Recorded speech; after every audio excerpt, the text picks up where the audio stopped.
Sauce. Hey, you late, Paz? It looks like that. Here's Heaney from the boundary line. He's an expert at these. From the boundary line! Hello and welcome to Behind the Boundary podcast. I'm your host, Pez. I'm here with Sauce. We just had a massive round 8. We're heading into round 9. So we've got a massive show lined up, a few segments and things like that. Make sure you jump on board our socials at Behind the Bound on Twitter, Facebook and Instagram to keep up to date with everything we are doing. Welcome, Sauce. Thanks, Pez. Massive round, as you said. We had the Geelong Cats get some revenge on the Tigers. We had Nathan Buckley keep his job and maybe this season alive. Melbourne continue their unbeaten record, and the Derby, bit of a non-event except for some jersey clashes at the end. All the old jersey clashes, and I'm sure we'll get into that. So you did speak about the revenge, Sauce. So you're a Cats man yourself. You beat Richmond. They beat you in the Premiership last year. Does it feel good to get revenge? No, not really. It means nothing. It's round 8. But it is good to always get a win, especially on a Friday night, Pez. I was at the game, and 2 words, mate. Jeremy Cameron. Wow. Yeah, what a recruit. And Cats were being questioned earlier about their recruiting and being too old, but Jeremy Cameron definitely saluted that. 3 goals coming in the third, 3 of his 6. A massive showing from him, 22 disposals, 8 marks, 15 score involvements. Crazy. And a huge third quarter for the Geelong Cats in total. Yeah, so many of them playing really well. Rowan had 5, Hawkins had 4 himself, Isaac Smith had 2, you had Guthrie with 36 disposals, Duncan got over 30, Zach Tui was playing really well, had 26 disposals as well. But Richmond, I thought they started on fire. They were 4 goals 3 to 1 goals 3, so up by 18 points at quarter time. I'm like, oh, here we go, we're going ahead, this is going to be no good. And then they were only up by, what was it, about 4 a goal or so at 9 points or something like that. 9 points. Geelong just sort of hung around, and Richmond really didn't put them away in that first half. And then it was ridiculous after that. Like coming out in that third quarter, watching that 8 goals to 1 in Geelong's favour, could not believe my eyes. And then 5 goals to 1 in the last quarter to win by 60 odd points. It was just un-Geelong-like. But the thing I noticed, Sauce, and you were messaging me, I don't know if it was through the weekend or throughout that game, but Tom Hawkins, he was actually taking marks up the ground in the centre of the square on the lead, taking the mark and kicking it out. And then you still had Jeremy Cameron up forward. So the big twin towers are working really well together. You beat West Coast 3 weeks ago by 97 points. You had every single stat under the sun, and you win the game 99 times out of 100 against Sydney, and you lost that one-off time there. And then beat the Tigers, the reigning premiers, by 60 points. So they're looking a lot better than they were at the start of the year, the old Geelong. Yeah, and I think it's some of the things that you mentioned there, Pez. It's not so much the tall towers, it's the versatility of a forward line that allows you to go up the ground. And, we talk about how unselfish Hawkins is, but you've got a key forward who, whenever he marks the ball within 60 metres, he's a damaging option, whether he's having a shot for goal, whether he can turn around the body and sneak one to Jeremy Cameron, or, as you said, set up Gary Rowan. But just on Gary Rowan, Is he not daylights away from his best football and his worst football? Like he only ever is amazing or absolutely rubbish. He is so he either far kicks apart. 3+ or doesn't touch the footy. Doesn't touch the football like for 4 weeks. Yeah. So Geelong fans, it's a love-hate relationship with him. When you're winning, you're up and about. It's good. When you're not, he's down in the dumps. Kind of like a Daniel Rioli type at Richmond as well. Speaking about Richmond, Bolton, 3 goals, 21 disposals, played really well again. Couldn't get them over the line, obviously, but we'll be speaking about later on. He's taken mark of the year on the weekend apparently, which wasn't mark of the year. We'll speak about that, and had a bit of an incident at a nightclub. So yeah, had a very busy weekend starting on the Friday night. That's a big weekend. In the first half, he looked unstoppable, and especially with those 3 goals coming quite early in the game and high flying marks, and he looked like he was dominating that game. And I thought we were in big strife, but great player to watch. He'll get a nice contract coming up. He might not if he keeps his off-field stuff under wraps. Heading to Saturday, and it was an absolutely disgusting game up at Metricon, Gold Coast versus St Kilda, and St Kilda down by 15 points at 3/4 time and ended up winning by 9. So 4 unanswered goals in that last quarter, and ran all over the top of Gold Coast, but were quite disappointing throughout the day, if I do say so myself. Disappointing, but they were sort of workman-like pairs, you know. Billings had 25 and 2 goals. Jack Steele had 26 and 2 goals, but they weren't outstanding. They were just so workman-like. It was just like, yep, we'll just do what we need to do to be in the game, and then the fourth quarter they just turned it on. It was a really gallant effort by Gold Coast, but Pez, really boring game. It was... 1 goal in the first quarter. Yeah. Yeah, it was 25 all at half-time, but the big story from the game, the biggest probably melee we've seen in years. Mate, just kept going. Good old-fashioned. And Paddy Ryder, geez, did he get in there? And the left Sam Collins on the ground gasping for air a little bit there. I'm not sure. Was it Dan Butler that got, I don't even know what move it was, but WWF days, just picking him up, bouncing off the rope and putting him, slamming him to the floor. Short Sean Lemmings. just the old WWE, get the table out, dropped him on his shoulder and... It died down a couple of times and then fired back up. I feel really bad for the umpires. Actually, I don't feel bad. Umpires, stop being idiots. Don't just stand there and say, come on, guys, break it up. They're grown men. They're going to get fined or suspended. If that happens, you umpires, you guys walk off. Well, it was a little bit hard, Pez. All 44 players on the ground were involved in it, and it wasn't even all in the one spot. It was like they had a group of like 30 there, and then there was like 3 or 4 little spot fires around. But Pez, I like the melee. I like the bring back the biff. I think too many times we're a media induced world where we just sort of sit there and we cotton bud everyone, and we're making sure that we're all friends and high fives. And I like a little bit of heat in it, and you know, more games across the weekend could have used it, especially the showdown pairs. Like that's where you want to see that those sort of melees and those sort of passion and fight. Not a game between St Kilda and Gold Coast. Oh, definitely not. And if St Kilda doesn't have Paddy Ryder in that side, he's 27 hitouts. They lose that game by about 4 goals very easily. Mate, Paddy Ryder is one of the most important players for you. What he is doing as a ruckman for your midfielders, putting on an absolute platter. And it's a real shame that, you know, his career was sort of not ended early with, you know, the drug saga, but it's a shame that he has had that, you know, those 12 months sort of taken away from him, as well as, you know, being a little bit injury induced, because he has a real prospect of being one of the elite ruckmans in the game. He's athletic. He can dominate games. He seems to just put it in the right spot. And I know you don't want to talk about this, Pez, but, you know, he can just absolutely turn a game on his own head. And it's not many ruckmen in the league you can say that. Well, he dominated against the Bulldogs in that final last year when St Kilda beat them. He got injured in that last minute. Yep. Didn't show up against Richmond the next week. And no Paddy Ryder, Rowan Marshall 1-2 combo for St Kilda. They get in a bit of strife, which we've seen in the first 7 rounds this year. So if those two can stay fit and healthy, they've lost Nathan Jones as well in the coming weeks. But as long as I think they're the most important players, number 1, number 2, Ryder, Marshall, St Kilda, they don't have them, they're no good. Yeah, well, it's one of those things which, you know, as a Geelong supporter, I find it crazy that teams don't go after a dominant ruckman, but we see teams that have a dominant ruckman, they get first use of the footy, and they don't need to be a Max Gawn standalone ruckman, but those running ruckmans that are athletic, they're able to sort of, you know, move around the ground, keep them mobile, and Paddy Ryder's getting to every ruck contest, Pez. Like, you know, he's an absolute athlete, and important goal in the last quarter as well off the road. Always seems to pop up. Very interesting. The next game was very interesting as well, because I thought GWS had it in the bag at quarter time. It was 6 goals to 2 goals, so they're up by 24 points at quarter time, and then they just kept coming, and it was a 2-point game in the end. I don't think Essendon really had a chance towards the end there, because GWS were up by 8 and then Essendon kicked that late goal. So, they kicked it with 6 seconds to go. Yeah. And the ball went forward, and Essendon supporters like, oh yeah, hey, come on, mate. There was not many. By the time the ball go. gets up and it was down, they really had 1 second. But yeah, the Giants led all probably about the first minute and a half of the game, and they got out, as you said, a lead of 30 points in the first term, and they sort of never really, I didn't think, were in doubt of losing the game. Essendon sort of kicked along. Some of their youngsters, you know, looked really, really fantastic. But the old 1-2 punch in that midfield of the GWS Giants, Tim Taranto and Josh Kelly, 29 touches and 30 touches, both had a goal. And geez, did they stand up in that final quarter when those young guns from the Essendon were actually coming. Yeah, they kind of had to. Toby Green, he's 21 disposals, 2 goals too. 17 of those disposals source kicks. So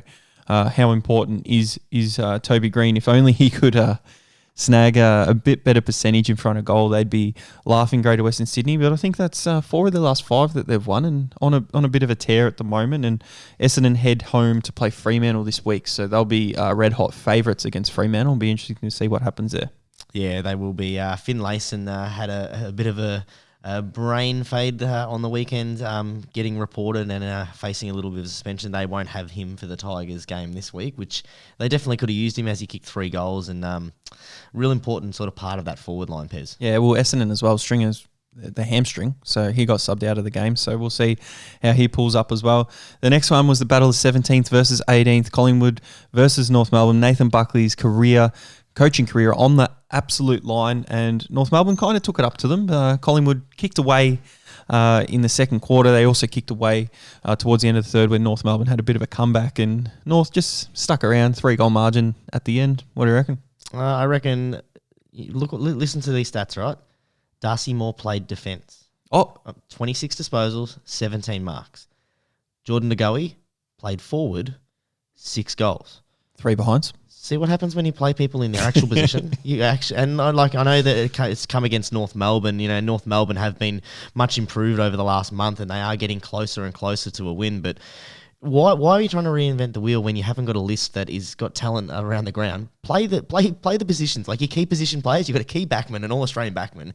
You've got a small forward who's on $1 million a kick basically at the moment. Jeez, we took the piss out of that last week, didn't we? And but Pez, like, why are they experimenting with it? You think that you're moving both of those people around the ground is going to start generating wins? I think if DeGoey plays midfield and Moore plays forward, they might actually have lost that game to North Melbourne as well. So I think it could have cost them games in previous weeks as well.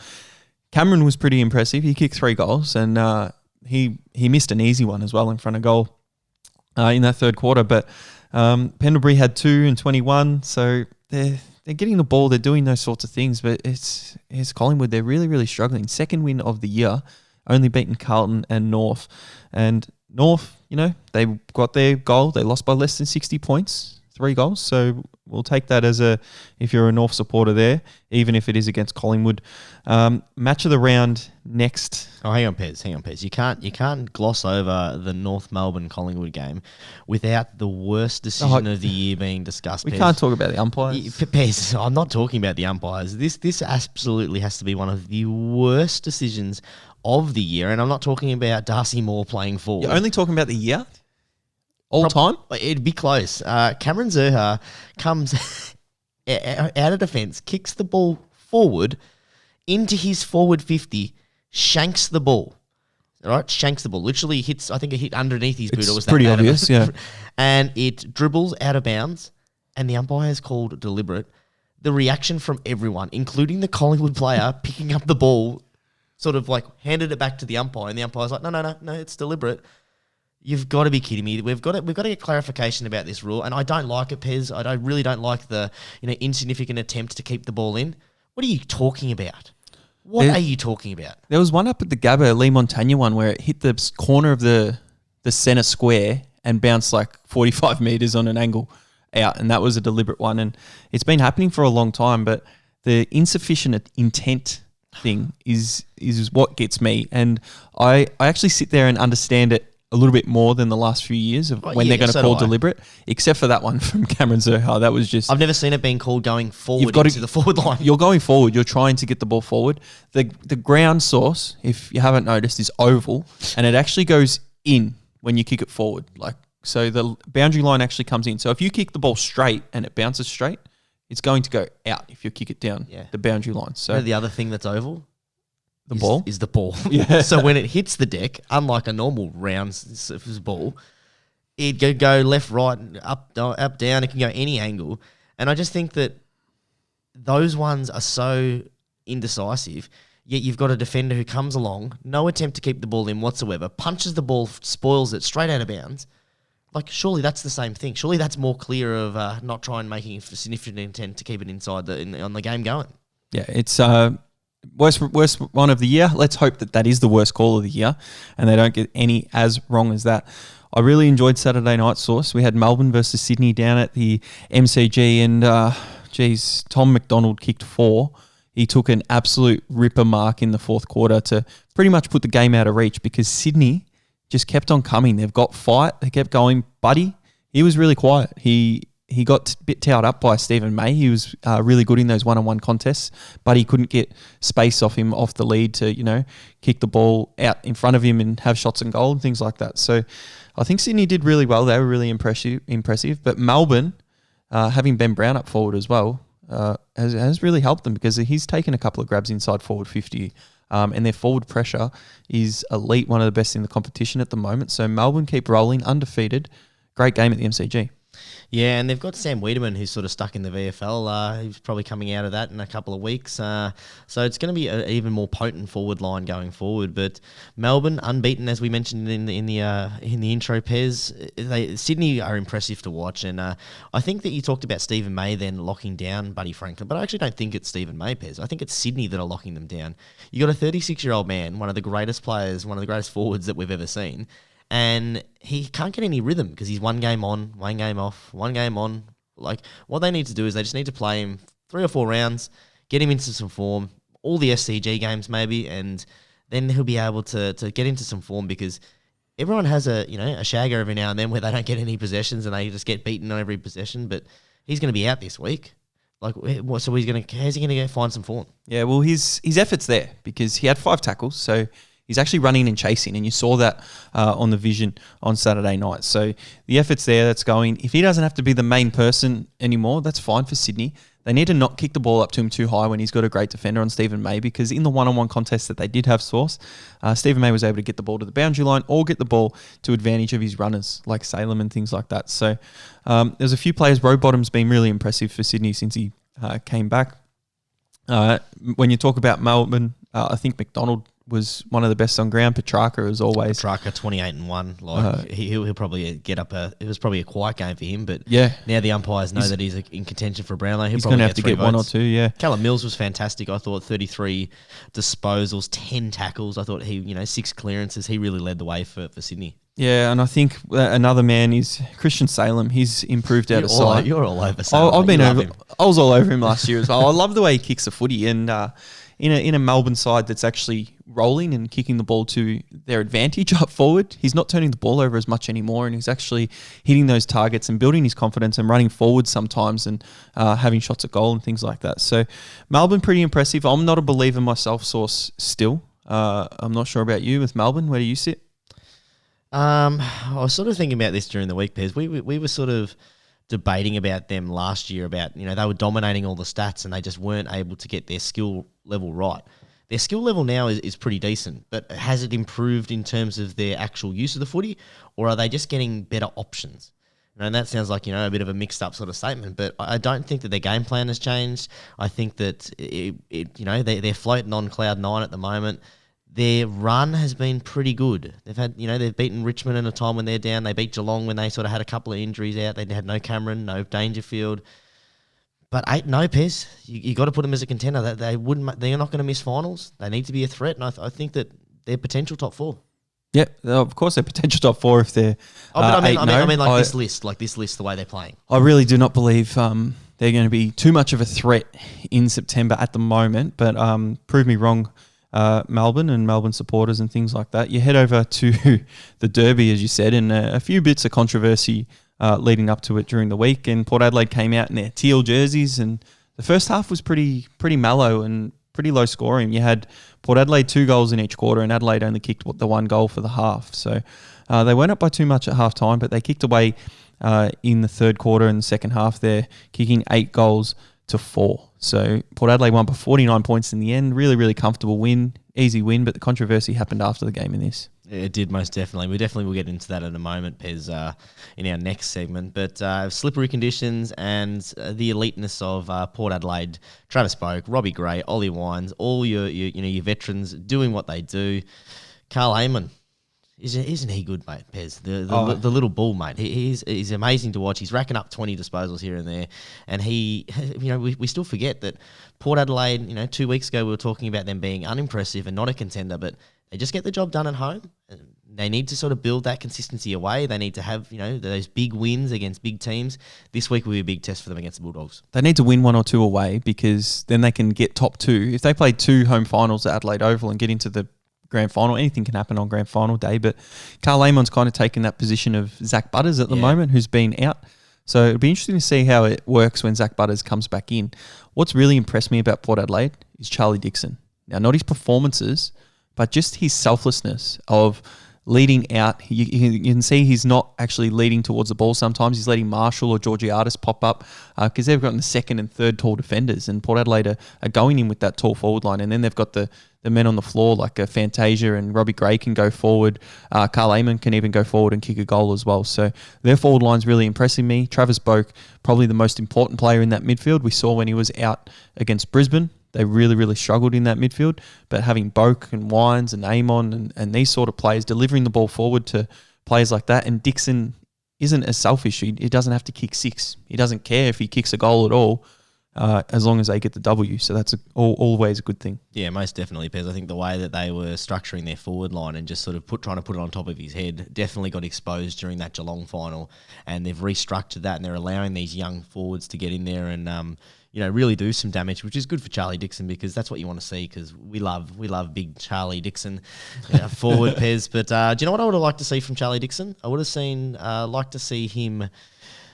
I'd like to see him fire up, Pez, and that's what I expected from some of the Adelaide boys. There was a huge tackle. Scotty Lysett, who's been given a 4-week ban on Ned McHenry, knocked him out basically. And during the week, they were talking about how the showdown is, definitely more brutal and more passionate than the Western Derby, but no one really remonstrated. I think one guy went in there and sort of gave a little push, but a little bit disappointing. That happened early in the game too. That's what you want to see from that fire in the belly, and the GWS and Essendon really put them to shame in that one. Yeah, he could have brought them up a bit more. And Adelaide impressive at the start of the year, showing their true colours, as we said last week, and really letting themselves down and letting themselves go and showing that they are a bottom 4 side. Speaking of bottom 4 sides, we've got Hawthorn next, and this was a bit of a non-event game. We kind of knew what was going to happen, but the first quarter was absolutely unbelievable. There was 8 behind scored in at source. There was no goals at all from West Coast or Hawthorn. And then West Coast said, we've had enough of this, and came out and kicked 7 in the second. So, ugh. Yeah, the Eagles' first time that they've won back-to-back games this year, and it's good that came away from SBS Stadium, or Perth as what do they call it up there, mate? SBS Stadium. SBS, that's right, I had it right. Yep. So yeah, as you said, they did the Hawks by 38 points, but I think everyone forgets the Eagles have been disappointing, but geez, they have been hit with some injuries, and it doesn't get any better for them. They've had a lot of outs. They always are good at the G, and I think people forget that, Pez. When they say they're away, they don't win away from home. They're playing against Hawthorn. They still win at the G though, Pez. They always win at the G. Unbelievable. Archie kicked 4. Kennedy, he kicked 1, but he went off with a calf, which is the big news. So he won't be in for this week, but they do have Adelaide over at home. So a couple of opportunities to rest up for a couple of weeks for some of those players and hopefully get back in because they are right in there ready to try and compete for that top 4 spot. 100%, Pez. But one of the benefits of having 2 tall timbers there, Jack Darling, as soon as as Kennedy went down, Darling stepped up. He had 9 marks, 4 of those being contested, kicked 2 goals too, and just continually giving the Eagles an option all day. And when Andrew Gaff has it 38 times and 8 inside 50s, makes his job very, very easy, doesn't it? Oh, speaking about disposals, Tom Mitchell, 41 disposals. What did he gain? 250 metres, something like that? He's going backwards, this bloke. What's he doing, the Brownlow medalist? Yeah. It'll be debated in a long, long time, Pez. Is he one of the worst Brownlow medalists? Oh, well, you got Shane Woden, Adam Cooney. Oh, you put Adam Cooney in there. Yeah. Jesus.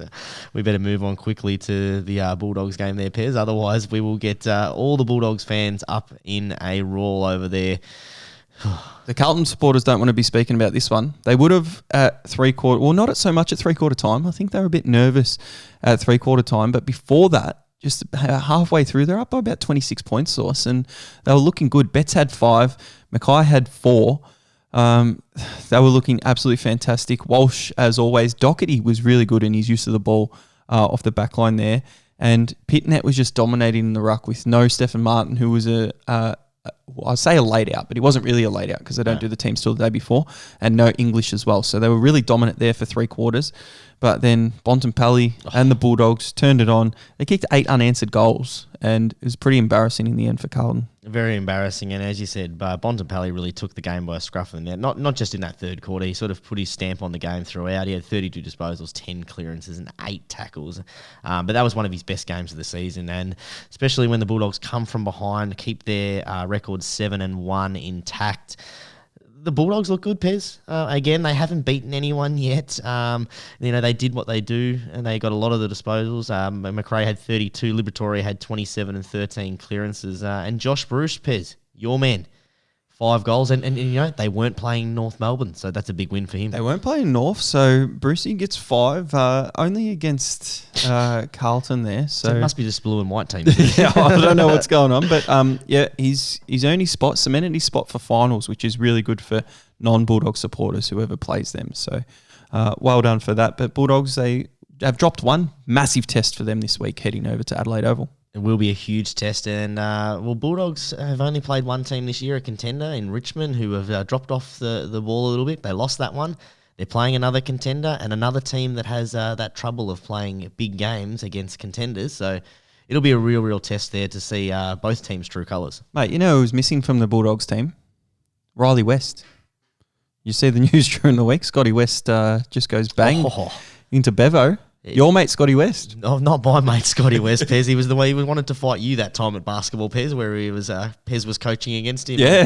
And Pez, I don't even know what Pez said, and Scotty West walked across and dropped wanted the to C-bomb. Hey, but after the game, he brought us a snag. Basically, said we were good blokes. wanted to be mates with us. So shout out to Scotty West. I don't know if that's a good or bad one, but. But to the news story, jumps on social media. I don't know if that is the real Scotty West. But apparently, it's all in the news at the moment. So apparently, it's been confirmed. But I wouldn't be doing that as a Bulldogs legend. I wouldn't even be doing that as a father of a child. You're getting paid to play AFL. Yes, you can get dropped. He's actually called out Jason Johannesson within it as well, and he's trying to defend Josh Shackey for getting dropped as well. So it was really strange for mine. I think if he was to know that it would have come out and what would have happened, I think he wouldn't have done it, surely. Yeah, I mean, for people who don't know, it's an interesting sort of way to attack the coach. He posted on social media, I think it was a Facebook post on the VFL. He said, that's how you manage young players. Yep, he's my son, but seriously, you make him wait for 5 weeks, all of excellent form and stats in the VFL. You play him against the best team of the last 5 years and didn't play well, but then you drop him. Absolutely disgraceful management. Big call. But did you watch the game? Big call. Riley West did not play very well the week before. No, but they were playing the top team, Pet, so. So give him a free pass. There's no free passes in AFL, mate. Well, the Bulldogs have them every time they play a good side. Scotty West, if that is actually you, mate, pull your head in. That's no good. I mean, it's a big call for you. Riley West has played 10 games. Yeah. What are you talking about? He's got to earn his spot. And do that. You head to the last game of the round, Source. Another non-event where Brisbane won by 24 points in the end. Charlie Cameron's on fire early with kicked 3 goals for the game. McCluggage was really good on the wing. Daniel Rich is always down back. Jared Lyons in the middle and just got the job done. Yeah, that's exactly what that was, to summarise, Pez. Just got the job done. Charlie Cameron could have had 8 goals. All of those snags were on a silver platter. He just needs to take his time, and I'm actually, I'm hoping that he doesn't put it together, because 3 goals, 5. Geez, he's damaging. When he's on, he is on, and it's just the amount of pill that he gets. If he just took his time and actually stopped these, blazing away sort of shots, as I said, he should be averaging 5 goals, especially with that delivery into the forward line. But, this, as you said, walk in the park sort of stuff for Brisbane. McCluggage was grouse. Jared Lyons had 30. The skipper for the day, Dane Zorko, he had 21. And Brisbane, they just were in control of this whole game, even though it sort of got close towards the end. But not really in doubt. But Fife, he's got to get something done about his goal kicking, doesn't he? 1 goal, 3. Something's going on there. He needs to, I don't know what he needs to do, but someone help him out, please. Yeah, I think the biggest problem with Fremantle at the moment is that their best player gets heaps of it, but he can't kick. So it's not that he can't kick, but he's not giving the delivery. And then you've got someone like, Sonny Williams up forward, who is their second best player, and he can't get the ball. So they just need to work out that sort of pattern, and because they're not in trouble. They're cruising along quite nicely. Fremantle, they're sort of not the underachievers of the year. They're gonna win 50% of their games, but they need to snag some of these. And they definitely, as we said last week, they believe that they're a shot to make finals. About to say playoffs then, Pez. Yeah. About to make finals. Then they need to start getting some of these wins away from home. Yeah, it's always winning, like that with just the winning the interstate ones teams, isn't it? is not enough. They beat Adelaide over at Adelaide Oval, but Not convincingly. if they are going to be a finals team or actually have a chance to make finals, they actually have to win in round 9. They play Essendon down here. Yeah, big win. So they're a better list than Essendon, I would say. If they were playing over at Optus, they would definitely win that match against Essendon. So they actually have to win this match to keep their season alive this week. Yeah, big round of footy, Pez. Speaking of big round of footy, Pez, there was a lot in the news this week, and it wouldn't be fair to the news stories this week if we didn't actually bring back one of our favourite segments, and we say that about all of them, Pez, but you've got a sweet spot for this one.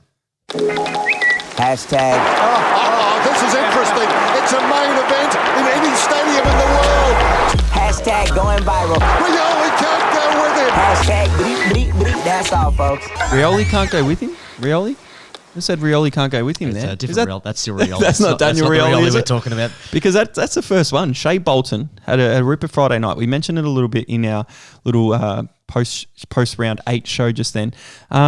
Shea Bolton took the mark of the year. We're not talking about that yet because he went out on the town with Daniel Rioli and their girlfriends, went out to a nightclub source. There was something derogatory said about Daniel Rioli's girlfriend and there were punches thrown. And I don't actually know how, but Shea Bolton apparently fell over. He's broken his wrist and it said he was out for about 3 weeks. So a broken wrist 3 weeks, that's a little bit strange. It mustn't be snapped or anything, but... Probably just a hairline fracture. Bit of a fracture there. Daniel Rioli showed up to training during the week with a black eye and 2 stitches underneath it as well, and a bit of a bruised look. It's not good because, so apparently, something was said from someone, a patron of the venue. Rioli has stepped in and has then been punched, and then Bolton has tried to intervene. Now, maybe that's what's happened, Pez. Maybe he's gone in and he's tried to grab someone and tried to pull the gentleman off each other and sort of strained his wrist. But it's not a good look, and it's one of those things where it's really hard. Brendan Gale sort of came out and said, we don't want players to be doing that, but at the same situation, it's good to see them standing up for those sort of things when people are being, treated unfairly. But it's not a good look for the game, Pez. And I'm a little bit torn on this one, and I'm interested to hear your hashtag. Yeah, definitely. Now, my thoughts on this source, AFL. Some people have said AFL players shouldn't be able to go out. They've got lives like everyone else. So they're meant to be able to go out on the town, enjoy a few drinks, do whatever. Now, we know in clubs and bars, there's always those people that take it a little bit too far and want to fight for whatever reason and throw punches and things like that. So AFL players, I would imagine, would get targeted a little bit with easily some banter, some pretty nasty things said towards them sometimes. So they'd be pretty brave going out and being able to cope with that. And Jack Watts came out during the week saying, and I'm sure he would have copped it if he went out with his performance from his number one draft pick. But I think that AFL players should be allowed to go out, should be allowed to stand up for whoever, and They just can't be stupid enough to throw punches and things. We've had the one punch campaign as well, where people can get killed from the one punch if it lands in the wrong spot. Especially when you're looking at elite athletes versus Joe Blow, who's had a couple too many sherbets. Joe Blow just wants to tell a good story to his mates and saying, "Hey, I got into a fight with Daniel Rioli, gave him a black eye. How good's this?" He's probably doing that now, and that's wherever he is. That's the thing with the black eye is you would like to think that the AFL players are a little bit more resilient than Joe Blow, and he's probably copped a mouthful first, then copped one in the face before he's even put anything back to this gentleman. And even still, there's no details of him punching, so still showing restraint, Pez. But hashtag? Nothing too exciting, but just hashtag pull your head in, because if you're a patron at a club or a pub, you don't need to be doing that. You can ask for a photo or something like that. And derogatory words towards his girlfriend, I don't know if it was just because he's an AFL player, but derogatory words against anyone is unacceptable. All right, so you just can't do that. So just pull your head in.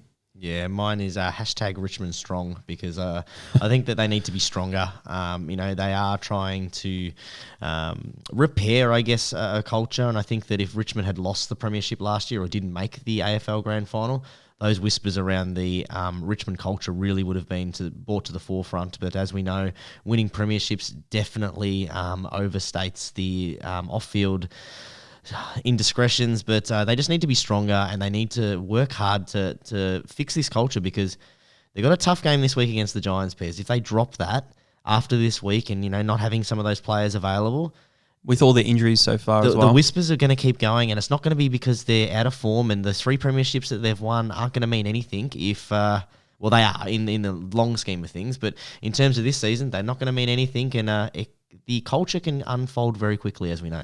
Yeah, culture unfolds, but sometimes culture is a big part of a club source, and in the next one, with the prison bar jumper, there's culture involved in this. Yeah, so really, really cheeky by the Port Adelaide Power here, and I'm going to say the Port Adelaide Power and not the Port Adelaide Magpies because as we discussed last week, we talked about whether the Port Adelaide should be allowed to wear their prison bar heritage jersey against Adelaide like the original contract had said with Collingwood. Collingwood obviously don't want them to wear the black and white stripes. They are the only black and white striped team is there.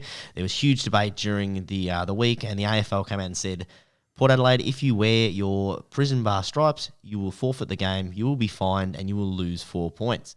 So they went out, they smacked Adelaide, and in between the race, from the grounds to the rooms, Pre-planned, obviously. Obviously pre-planned, they sing the song in the prison bar stripes. So, Pez, hashtag for this one, and thoughts as well. Oh, well, thoughts on this one is I didn't like it.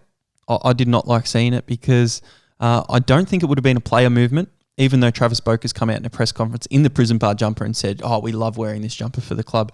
The players there at the moment absolutely have no heritage towards the club unless they're just drafted there. And they were drafted to the Port Adelaide Power. And the Port Adelaide Power have made their own sort of thing. And the Adelaide listeners here might get into me for this. I don't, understand a lot of the Port Adelaide Power heritage, but I do know that when they came in, they agreed to be teal. And they agreed to wear that jumper. So I think that's the jumper they should wear. I don't necessarily agree with Eddie and how he has carried on for years about it. But singing the song in that jumper and making a massive deal out of it, I think it just made him look stupid. And just let Collingwood have their black and white. You make your own heritage and make your own thing and worry about this season where you've actually got a big chance to finish top 2. Worry about trying to win away from home instead of doing stupid things like this. But we mentioned Eddie Maguire. We've got David Koch, who's been a bit of a tool.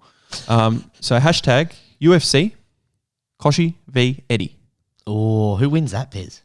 Eddie knocks him out. Oh, yeah, good old Broady boy. Yeah, Eddie knocks him out. Koshy would fight a little bit dirty. He's got a little bit of run about him. He's always niggly. He sort of pops up and about. I think he'd have size and reach wise. He'd have Eddie because Eddie's not a tall bloke, but I reckon Koshy'd have him. Eddie's got the weight behind him. That's the only reason I say Eddie. The $1 million question. He goes for Collingwood, so he's probably been in a few brawls in his time. He grew up in Broady. Yeah. Mine is hashtag side by side because I think that in this, I think side by side, when you put these two jerseys there, Collingwood versus Port Adelaide, if they're going to be cheeky about it, be real cheeky about it and do it against Collingwood. If you want to make a proper statement and you really believe in this, put your money where your mouth is, lose the 4 points. Don't be soft cocks about it, and that's what they've done. They've done the old fingered Eddie Maguire, but realistically, it means nothing. No. They've spent 64 years in these jerseys in the in the original NSNAFL. That wasn't even their original colours, Pez. Their original colours were blue and magenta. And the only reason they went to the black and white is because they couldn't get the magenta dye anymore, so they went to the black and white. Oh, only because I was researching about what the whole how why the prison bars, and it's yes, it is heritage. Yes, I think it's important that clubs retain the heritage and the history. There are other ways to celebrate it. You knew the deal when you came into the AFL. The original contract that they had to come into the AFL wasn't the original tender. Put it on your banner or something. You put it on your banner. I think they've got the magpie. They used to have the magpie on the back anyway. That's enough. You don't need this. All your merchandise is basically black and white now.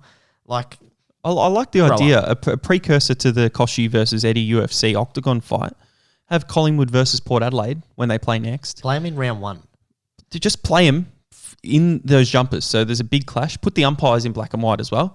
And whoever wins that match, they get what they want. They should do it every year, and they should play round 1, and whoever wins it One team has to wear the black and white, and the other one has to wear like an all green jersey, like the green and the magenta. Something stupid. Let's do something and get that tradition started. Let's definitely do that, Pez. All right, on to the last hashtag, Pez. It's been a big week for Richmond, Pez, because this one here we talk about the Mark of the Year controversy, because as we mentioned, Shea Bolton took one of the grabs. I was actually one of the grabs of the year. They were talking about it. Is it the best mark in the goal square? I don't think so. I think that Moorcroft or even Mark of the Century, Steve Smith. But Pez, I was at the game. I had cracking seats for this game, if you like it, and balls thrown at your face. Literally round one, but I had a great view of this. But because of the popularity contest, Pez, and the way that the AFL does their voting system for Mark of the Year, did not get nominated for round 8, and Brody Myjek, with a pretty stock standard specky, got up with the popularity contest. Oh, it was a good mark, Brady Myjek, and any other week that's going to be mark of the week. But Shea Bolton's was obviously better, and obviously his little controversy had something to do with that.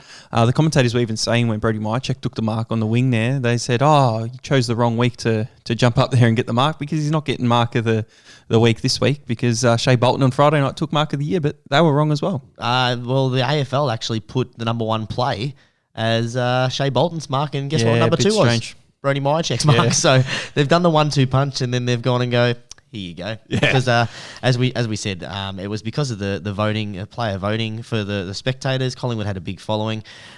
Good news for Pez, he is still eligible to win Mark of the Year, because at the end of the season, every week's nomination, apparently the media also nominate another 5 marks. So there's actually 28 marks nominated. Ridiculous. That's not a rule. When does that ever ever happen? He's taken the Mark of the Year, which will probably be the Mark of the Year. This is going to be silly with the AFL when he wins the medal on Brownlow night, and then Brody Myjek actually beat him in that round. So a bit of a joke and a bit laughable. So hashtag laughable. Oh, mine's hashtag AFL. Make a decision. Yeah. This is something that we're always talking about in the AFL, to take some ownership and be transparent about what you're talking about and what you're doing. Stop all this bullshit, giving it to the fan vote.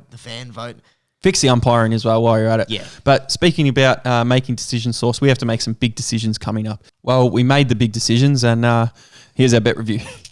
Soft review. It's no official review. How does it end? We don't know. They've kind of lost, but they've won as well. Oh, here we are, Source Bet Review on Twitter. You are very happy sitting over here. A lot of green ticks I see, and the fans were all over Source's bet slip on the weekend, because you've come out of the water. You're on the island. I'm definitely on the island, Pez. We've been talking all year about how I can see the island in the horizon, Pez. And round eight, I rose from the water like Aquaman, throwing the waves down. I was hoping it was Tom Hanks from Castaway. No. I think he dies in that, doesn't he? Maybe you'll be cast away by round 14 when you're back out in the ocean with your ball, Wilson. I'll be back out in the ocean, ready to conquer another island, Pez, after I conquer yours. But enough of talking about how good I am, Pez. Let's hear about how well you did. Yeah, well, not overly well. I had a winning week. Both had profitable weeks, which is always good. But we'll speak about the first game. I had a 3-leg same-game multi. I had Richmond minus 13.5 and minus 7.5 in the same game, and an under 174 points. No good with Geelong absolutely piling on the goals, and Richmond not winning after that big first quarter. So 25 lost there. Yeah, I had my bonus bet in this one, Pez, and I was looking pretty Mickey Mouse with Geelong taking that lead in that third quarter. Cameron Guthrie had 35, and I only needed him for 30. Tom Atkins, though, made me sweat right up until the second last kick of the game, where he got his 15 touches. But hey, a win is a win, Pez, and I was very confident, as I said last week, Pez. I had a $5 bet, and I whacked down 25 to a nice $100 return. That's a big one with that Geelong win. You'd be wrapped in that. You would be really angry at Tommy Atkins if he did something and cost you there. We head into the Saturday, GWS versus Essendon. Now, I thought I was in for this when GWS were up by 4 goals at quarter time.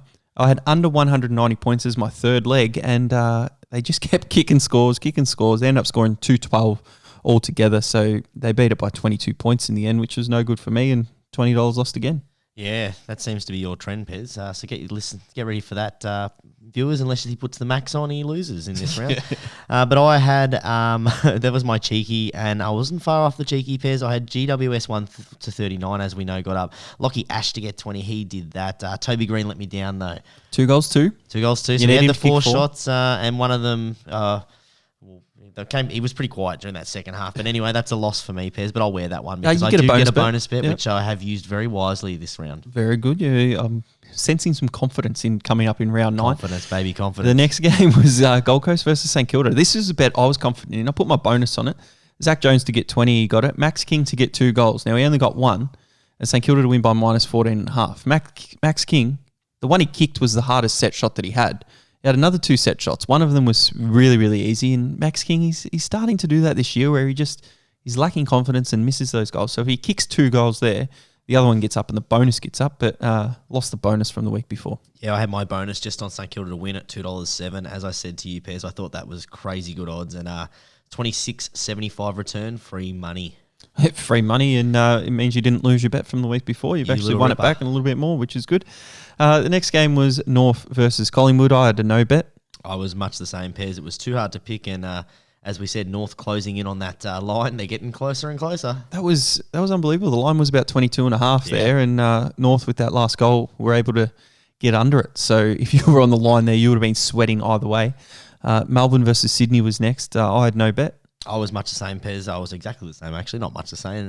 Very unpredictable. Sydney looked good throughout, and they probably could have stolen it from Melbourne. They did look a little bit dicey in that last quarter. Yeah, Tom McDonald, a massive mark, as we said earlier.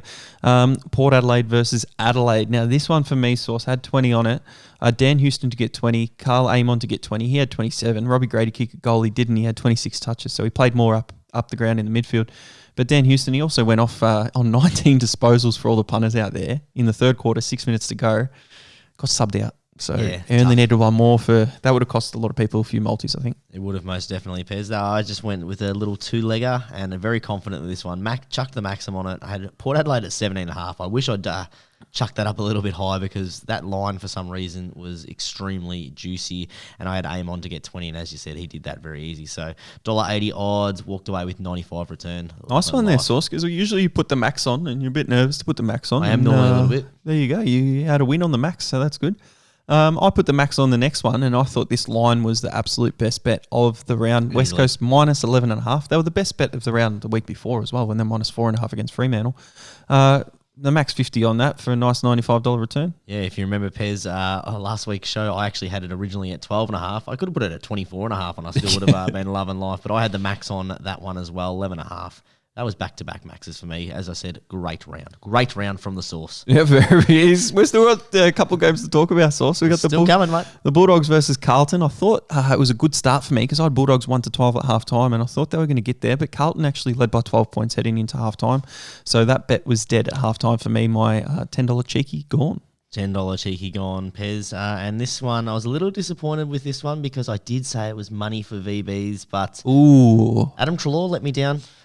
Let me guess, Dill's been on Instagram. He's messaged. He has been on Instagram.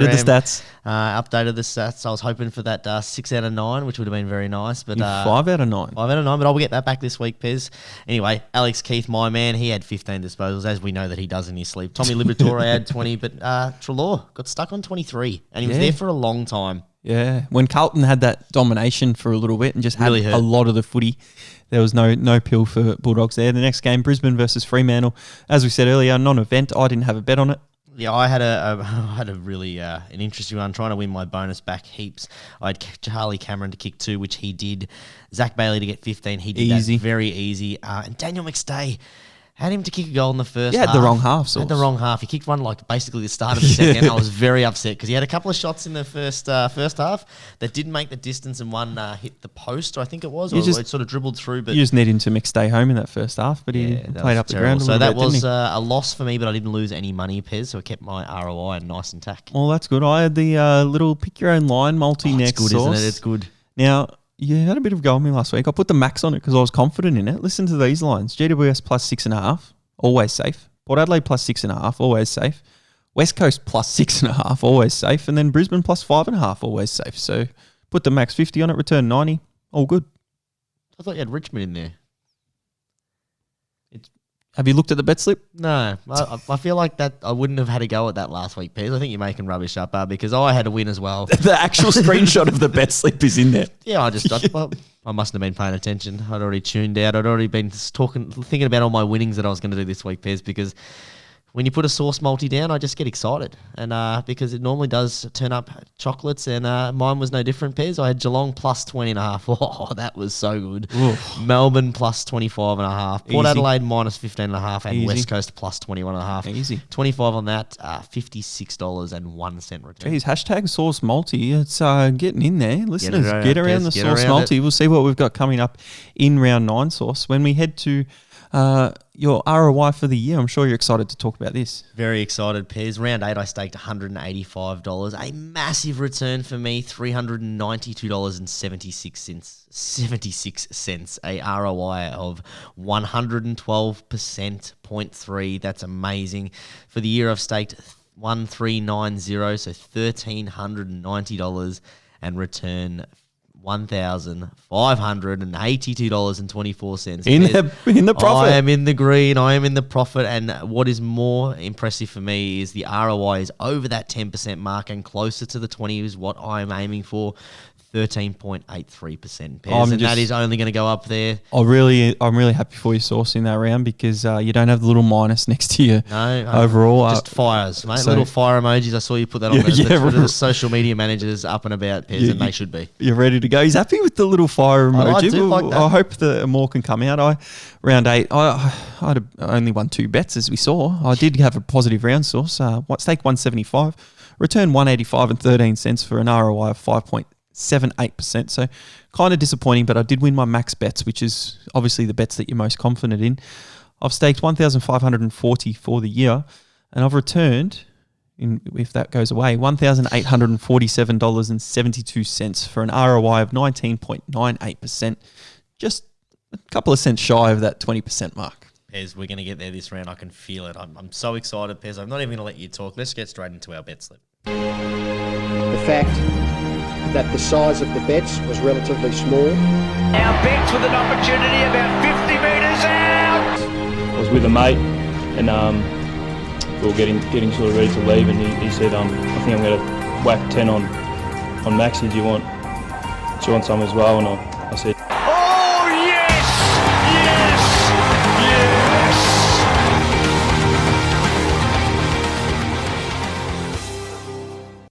All right, Sauce. Now, I've done my homework this week. You'll be happy to hear that. Now, can you press that specials button? Cyril takes a special and goes bang. Now, usually, as you've been saying, Sauce, I've been a little bit slack, but because being banned from PointsBet and SportsBet and things like that, and not actually having access to the things, it's no good. But the punters out there have it and they love it and they've asked for it, and it's back, Sauce. So we've got the specials for the round. I'll go through them, and actually in my bet slip, just pre-warning, I've taken advantage of some of these specials because the old alternate account is back. Now, Friday night game, kick a goal in the first 2 minutes, so Geelong versus St Kilda. I actually really dislike this one. I don't like it at all. If you head-to-head, for goal in first 2 minutes, you get paid out. So usually if you're going for the underdog, to kick a goal in the first 2 minutes, not very likely to happen there. You've got all matches this round, a 3+ leg AFL head-to-head multi-source. So 3 legs, if they're all head-to-head multis, you've got a bonus bet back if one leg fails, which is decent. The next one, all matches this round, 3+ legs, same game multi, up to 3 refunds per match. So that'd be a fan favourite there for SportsBet. We've got Tab. We move over to Tab, AFL head-to-head multi-special, 4+ legs, 1 fails, you get a bonus back. Their same game multi-special is only 1 a day. You've got the St Kilda Geelong game on the Friday, Richmond GWS on the Saturday, Melbourne versus Carlton on the Sunday. You head over to Lads and Neds. Now, I've been disappointed with Lads and Neds in recent weeks, Sauce, and I have said that. They kind of bring their specials out later on in the day before each game. So you got $2 lines on Friday night, St Kilda versus Geelong, if you like one of the teams on the line. You got the mega multi, which you can look at. It's NRL and AFL combined, and you can go 4+ legs if one fails, or 6+ legs, and you can have 2 fail. Don't really love it. And Neds is the same company, so they've got the same thing, but they've also got the St Kilda Geelong same game multi, 3+ legs. Where it's at this week, Sauce, and where you have to take advantage of is we don't really love them here, and we try not to speak about them, but you have to this week. Points bet. We don't have to. Yeah, well, I have to because I've actually gone the alternate account for a couple of these bets because the odds are ridiculous. I'll ban him. Get him banned. I'm already banned from points bet. That username is Perez69. Pairs underscore 60. No, 68. 68, yeah. St Kilda versus Geelong. So for Geelong to win between 1 and 100 points. That's unfortunate for you, Pez, because they're only 120. And Tom Hawkins to kick 1 goal, it's paying $3. The only downside is the max stake is $25. And if it does win, you'll probably get banned as well from promotions. Yeah, but take advantage. Take advantage for the 1 week. And the other one is Melbourne versus Carlton. So Melbourne to win by 1 to 100 points. Now they are playing against Carlton. I do think Carlton have a chance to win Source and a bit of an inkling on that. But you can't not take Melbourne 1 to 100 points and Petrarca to get 10 disposals for $3. You put them in a same game multi in sports bet, you get nowhere near that. You're getting about $1.40. Yeah, and like $25 at $3 return, you're returning $50. That's amazing. That's awesome. So I've got them 2 on my bet slip. There you go. There's 2 already. All right, well, Pez, before you spoil everything, and Pez, you know what? I'm proud of you. Proud of you for doing a little bit of work. It was good there. I got a nice little breast. Got to hear about all the specials there, Pez. It's really good when you do hold up your end of the bargain of the podcast. All right, speaking of holding up the podcast, Pez. You're talking about my bet slip. We're head-to-head this week, Pez. Your Saints versus my Cats. I mean, I don't really care about the game because we're just going to enjoy some profits. But we do have to do the right thing by the punters. The Saints, $3.25 outsiders. Geelong have firmed as favourites, $1.35. The line is minus 18.5, favouring the Cats at Marvel Stadium. Under 168.5 is the over-under total, Pez. Seems really low for a Marvel. Yeah, it's really interesting, this one, because you've got Caulfield. He's been omitted by Brett Ratton, so that's interesting for mine. Zach Jones has been injured out for around 8 weeks. Dara Joyce omitted, and Mason Wood, who actually played last week, which is a North reject. He's been omitted, but not really omitted, if you know what I mean, because you know how they get omitted if they were the medical sub. It's stupid.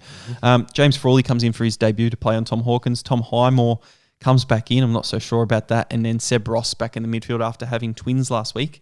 I think because St Kilda have Paddy Ryder and Rowan Marshall, they can actually, keep up with Geelong for a couple of quarters. But Jeremy Cameron, Cameron Guthrie, Mitch Duncan, Sam Menegola, they scare me a lot at this ground tomorrow night. So no bet for you, Pez? Oh, my bet. I already said my bet. With the points bet promo, Geelong 1 to 100 and Hawkins to kick goal at $3. Yeah, love that bet. It's a shame that it came with the rubbish of a bet company. Can you put it on? I'm not going to talk about it. So let's get on to mine. I had a same game 3-leg multi. Just small odds of $2.60. Geelong to win, Guthrie to get 30, which he's been doing in the first half basically. And Tommy Stewart, my man, he gets 20 disposals every single week. That one there is money for VB's Pez. Starting straight off on the call. Note it down. Then I'll make it 6 from 10, and I'll be sitting at a nice little 60%, and that'll give me a nice little return of $65. You've put the money for BVs up on your Cats in the first game. Yep. Is there only one around? Is there a rule happening here? Is there going to be a trend, or are you going to have a couple? When you're as good a punter as I am after last week, you can do what you want. But speaking of teams, listeners, this is where Sauce goes in trouble. He gets a bit of confidence up, stakes at 200. I'm a confidence player. I'm a confidence player. And right now, I'm seeing the basketball ring as a hula hoop size, and there's just going to be counting buckets, Pez. So let's get into the Saturday game. We've got the Sydney Swans taking on the Collingwood Magpies, the SCG 145 time slot. The Swans go in as favourites, $1.29. Collingwood, the outsiders, $3.64. The line is huge, in my opinion, minus 21.5. The over-under, 168.5. Yeah, Sydney are going decent. Tom Hickey in the ruck. They impressed me last week against Melbourne on the MCG, and we don't know if Budweiser is still going to be in or not. If he's out, it actually benefits my bet, I think, because I've got a 3-leg same-game multi with Sportsbet. They've got every match, every round, as we said in the specials, so 1 leg fails, get a bonus back. Tom Papley to score 2+ goals. Doesn't he love to kick a goal when he gets up and about? He loves to look at the camera as well. Chad Warner to get 15 disposals. I thought he was pretty good value, Chad Warner. Sometimes $1.30, I think he was. Sometimes for 20 as well. But 15, played a bit safer. And Callum Mills to get 20. He's moved up into the midfield. Going forward, he kicked a goal last week as well, which was pretty rare for him. But $20 on that, paying $2.60 and would return 52 if it gets up. That's a nice little bet, Pez. I don't mind all of those because if those happen generally, my... Cheeky! going to get up, Pez. And I've put my bonus bet, my bonus 10 on that. I don't know if that's a rule with that or not about that, but I did have a bonus from my last cheeky, so I'm reusing it there. That's fair because it was your cheeky. Yep. So I said that the line was a little bit small there. I definitely think it's small because it should be up at about 60.5 because the Swans are going to win this big. You haven't gone at minus 100 again, have you? No. I've just gone Sydney 40 plus, which you can get $3 on your own. Jordan Dawson to get 20 or more disposals. Isaac Heaney, our man Pez to get 2 or more goals. I hope he gets them before he does his hamstring or something. No, he'll be right. And I've gone, the thing that's made it a little bit cheeky is this in its own. You can get $21 for this, Pez, between what's going on here? 23 and 24 goals. So I haven't left the margin for error that big, but it is a bonus bet. It is my cheeky. That gives me odds of $31.50. Jeez, that's tough there. You want to win by 7+ goals and you only want 23 or 24 goals in the match. They're going to play Darcy Moore forward. And you hope so for your sake. You're just throwing that bonus up there. And it was really hard trying to find a bonus bet and trying to find cheeky. It will get up, Pez. Don't you worry about that. All right, we've got the this one. People are touting this is the true owner of Tasmania. The loser of this game will actually officially move to Tasmania. We've got Hawthorn versus North Melbourne, the 2:10 time slot on the Saturday afternoon. No one will be watching this, even the Tasmanian patrons for UTAS. I think it's a Hawthorn home game. They'll be closing their eyes because this is going to be a tough one, but somehow the bookmakers have made the Hawks the favourite at $1.33. North Melbourne outsiders at $3.37. The line is 20.5 and the over-under 162.5.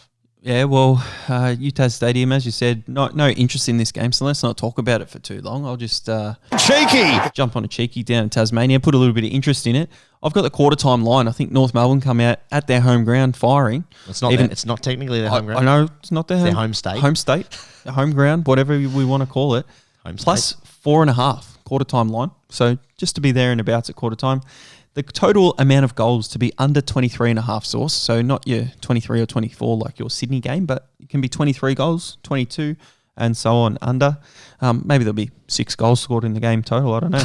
Luke Davis-Uniacke to have 15 or more disposals. He's decent as well, about $1.25 to get 15 because he's been out of form and North supporters were very excited about him at the start of the year.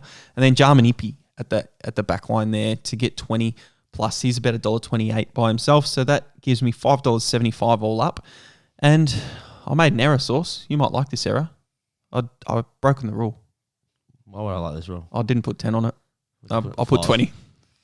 Okay, well, half of that winnings will go to me, so that's just part of the rules. No, Pez, that's fine. I'll let this one slide. It won't really matter anyway. That's a pretty horrible bet.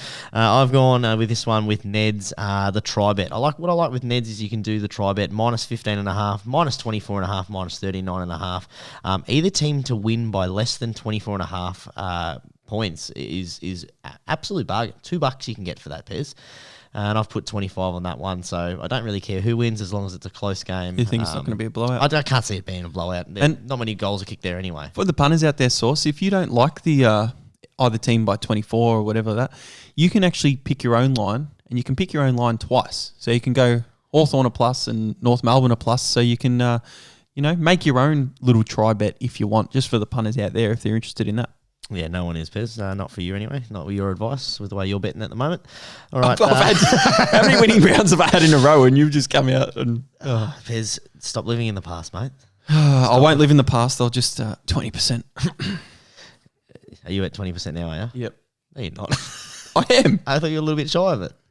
0.02%. What number is in front of the... 2 cents. What number is it? 19? Is it the 19 in front of that? The point something? 19, still 6 above you, mate. Thank you very much. All right, Gold Coast versus Brisbane in the Q Clash, as it was touted once, and it should definitely not be touted as that again because that's a horrible name for the derby. That's a great name. Terrible. All right, we got the Suns outsiders, $3.80. This is at Metricon. Brisbane, the clear favourites, $1.27. They've been in ripping form. Minus 21.5 for me, Pez, is quite low the way that Brisbane have been playing. Over-under is 161.5.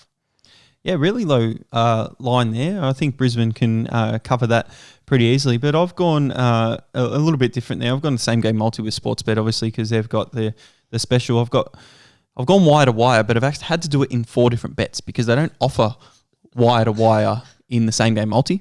So I've had to go Brisbane quarter time leader, half time leader, 3/4 time leader, and head to head So that actually gets you more than the wire to wire by itself and gives you insurance if that was to happen. And then I've gone Jack Lukosius. I couldn't believe his odds. 15 or more disposals there. Added him in, $2.50 all up, which I really like. I put 20 on it.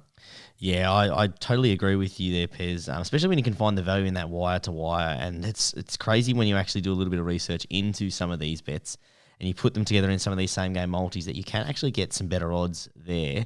I've gone, just for the punters out there, if you want some absolute, some real value, any of the Gold Coast 15 or more disposals, you've got Markov for $1.20, Lockie Weller for $1.22, Lukosius for $1.25, Will Power $1.25. It starts to get a little bit rich then, but all those players have been averaging close to 20 in most games. So if you don't mind the Gold Coast units inside that midfield and coming off that back line, definitely chuck them in, and that's what I've done. I've gone Jack Lukosius to get 15, Markov to get 15, and Charlie Cameron, who's been in ripping form, to get 2 or more goals. That gives me odds of $2.40, and I've put 25 on that one. Oh, a few of those little 15s again. You like the little 15 disposals? I do. I'm market, glad they're back. I'm glad they're back. I really enjoy the 15 disposals, Pez. It's not too. It's not. I thought you would enjoy them too because it's not quite 20. All right, let's get into the next game. The probably game of the round. Bloody pulled you off the island, you're drowning, you're choking with water and seaweed all over. Big test for both clubs. They both have so much to prove. Port Adelaide taking on the Western Bulldogs. $1.64 favourites for the home team. Port Adelaide, the outsiders, $2.27 in the Bulldogs. The line pairs is -6.5 at $1.90, of course, and the over/under is 154.5. Now, we don't know the teams yet, Source, obviously, but I do like power in this game. I think Bulldogs, they've had a good run, but I don't think they're up there with Port Adelaide, especially away from home.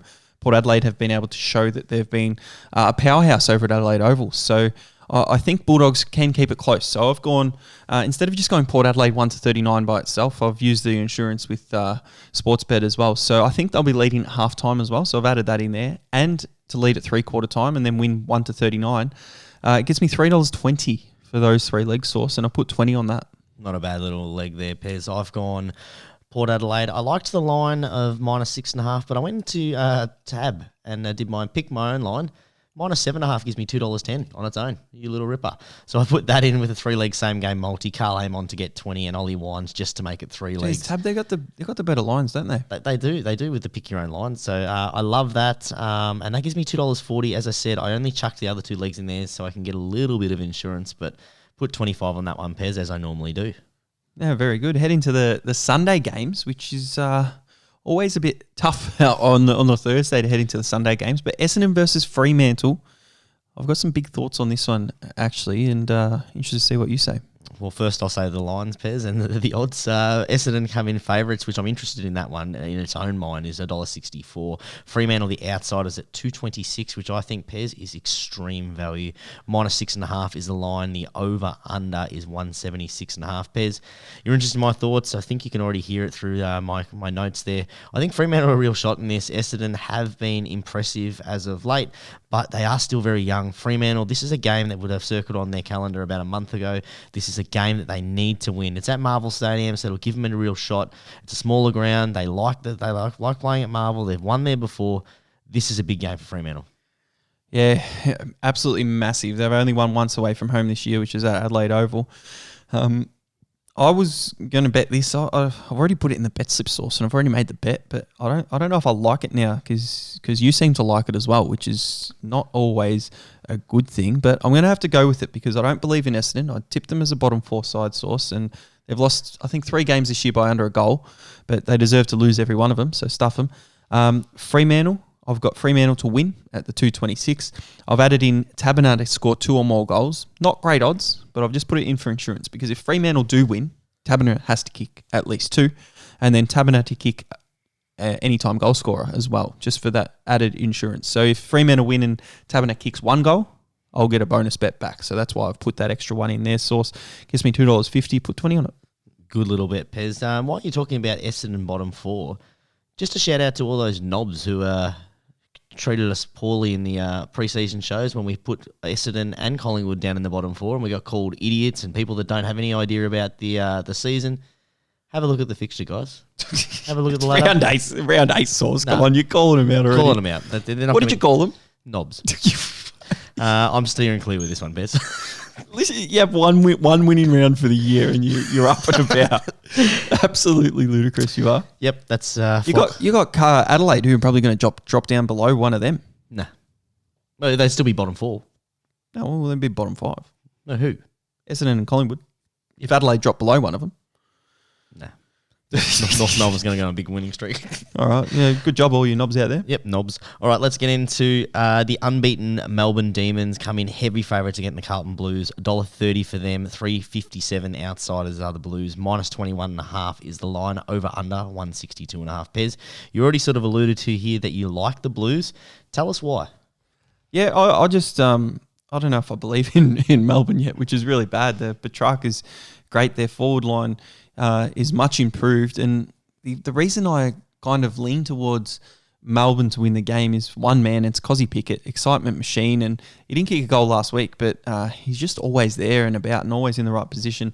But I can't even go on the Carlton line or bet what I think is going to happen because points bet, I just have to go with them there. Melbourne to win by 1 to 100 and Christian Petrarca to have 10 plus disposal, $3.25. So points bet, you guys are idiots anyway, and ban my Alton account. I don't give a stuff. Yeah, and it's really funny the way that PointsBet do this. They put these sort of they put these lines and where there is a clear favourite, but this is clearly a danger game. I think Carlton have been a team that has been disappointing. They've played some really tough teams earlier on, and they haven't been impressive. They have been impressive for 3/4 of the game.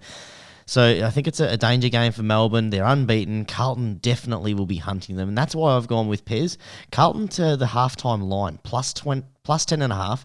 Ed Kerner to get 20, and Harry McKay, who looks like one of the best forwards in the game as of late, him to get 4. He's been doing that weekly. $5 odds, Pez, and I put 25 on it.